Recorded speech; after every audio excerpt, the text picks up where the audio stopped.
Have you been feeling like something big is about to happen? Well, your spidey senses are right on. So let's chat. Grab your notebook, grab your pen, and here we go.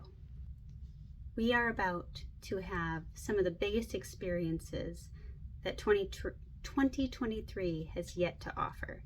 So what do I mean by that? Well, we have a couple big dates happening this last week and a half, 2 weeks of September, and it is going to really set the tone for the rest of 2023.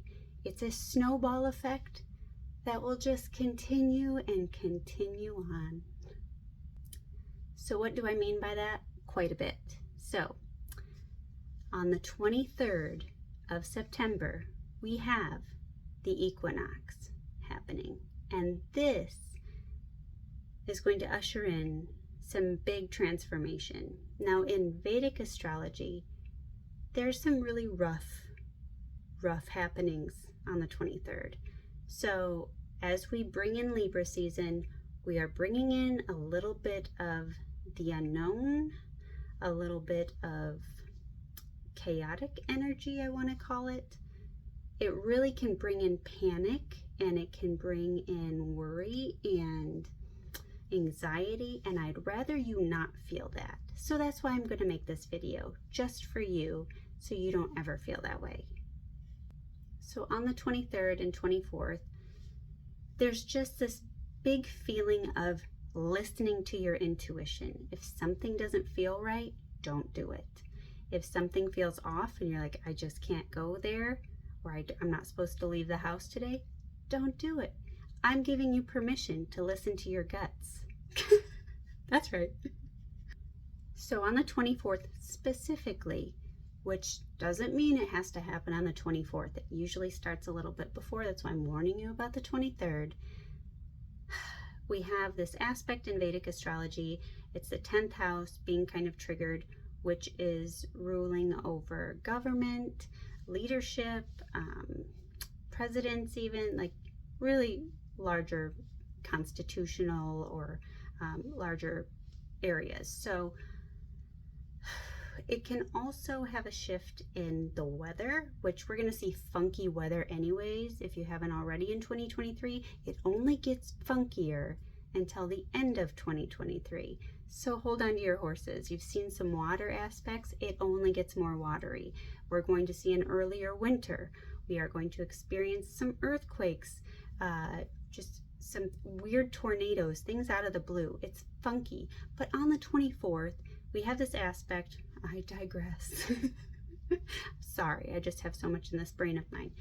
But on the 24th, we have this aspect that can show us something that's been hidden, involving government, or there's some shifts happening in government or leadership where it can make us feel a little bit uneasy. So, or there could be an event that happens on this date. Like could be anything, but it's large. So keep your eyes open for the 23rd, 24th, even into the 25th. But this next week after that is still a little funk because of this happening. And people feel really like uneasy, and everything just kind of bubbles up to the surface, like what we're feeling inside. So that's why I'm kind of giving you a heads up so you don't allow the media to manipulate your thoughts. And don't listen to others, listen to your guts. Again, listen to your guts. I'm telling you, please, because this next week you're going to be really tuned in, so you can go, that just doesn't feel right, or that just doesn't seem like all the information. You're right.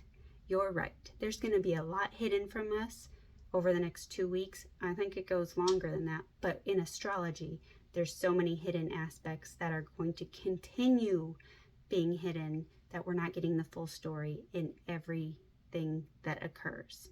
Got me? Got me. Now, I really want to stress, if you are going to overthink, it's going to be not just you, it will be everyone around the 27th. So watch yourself and watch how you react to others, because if you're feeling a certain way, they're feeling it too, right? So use this to your advantage so you don't feed into the fear. There's going to be a lot of funk in the air, and you don't have to feed into it or listen to it or get involved in it. It's just not worth your time. Deal? Deal. So on the 29th, and into the 30th. What's happening on the 29th? Well, in Western astrology, we have the full moon in Aries occurring, and the ruler of Aries is Mars. And what does Mars represent? War. So we may be seeing more things come and happen with war, right? It's a snowball effect. I kind of warned you. And we have these asteroids that are happening, like taking place, that they're in very prominent positions of letting one thing lead into another thing, it just gets bigger and bigger and bigger. So if we start seeing a war break out or talks of war, I feel like it'll probably take place around this time. I hate to say it, but that's just the energy of an Aries full moon. We've been in talks about it for months, and this is the culmination point, right? So this is when things can start to get active. And Aries is the reactive one. They make things happen. They take initiative, even if they don't think of the consequences. So between the 29th and 30th, we have a really intense energy of this. So just really be mentally prepared, I want to say, if something does happen globally or in the USA of any sorts. I should also add Taiwan. Yeah. Now in Vedic astrology, it is a full moon in the sign of Pisces, and this is really uncovering deep, deep, dark secrets. So whatever we find out too, it's like super uncomfortable. It all comes to the surface. So things even about the war, right? Or things that have been happening behind the scenes in government, these all can start to surface and we go, gosh, this has been going on so long. We could have been preventing this, whatever it is. And we have to decide how to move forward. And so people are going to start coming together after this point, like around the 30th into the 1st of October, we're going to start coming together and going, okay, how do we fix this? So this week and a half, 2 weeks is going to be super intense, but it really is the catalyst of the end of 2023, what we're going to see, right? And honestly, the only thing you can control is yourself. So how you react, how you feel, what you say, if you're going to allow people's opinions or beliefs to change your knowing, that is going to be a big detriment. So this is time for you to click in with yourself and really trust yourself. And instead of listening to the government, the media, your neighbor, well, I mean, you might check in with your neighbor. It's the people in person that are going to help the most. They're your reality checks. They're the ones who are going to give you some insight into what's really going on, right? So it's the truth tellers that you're going to click in and go, oh, that story, oh, I know they're telling the truth. Why else would they speak out, right? So this is a big theme for the rest of the year. I could go more into it. We have the Pluto return. We're getting a big boom coming back in, especially in October, about big themes that are changing for us into November.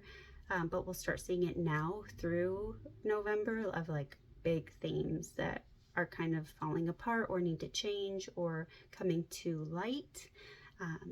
And so it could involve obviously second house things. So more issues with banks, money, security, safety, materials, things like that. But also we have the eclipses starting in October. So again, everything that is right now will not be. So this is the point that it just starts to roll out and grow and change. But the beauty is we get to change it to how we want it to be. So what do you need to change in your life that you've been like waiting on? So whatever has been broken, it's going to be fixed. And that's globally, that's, personally. But if things start to break down, they have to break down so you can build it back the right way. So you need to have a stronger foundation no matter what it is. It can be a relationship, it can be your work, it can be your own personal beliefs, it can be your spiritual beliefs. I've been seeing a lot on these churches going downhill, right? So there's a ton of different things that can impact us. So I'm sending you so much love. Bye for now.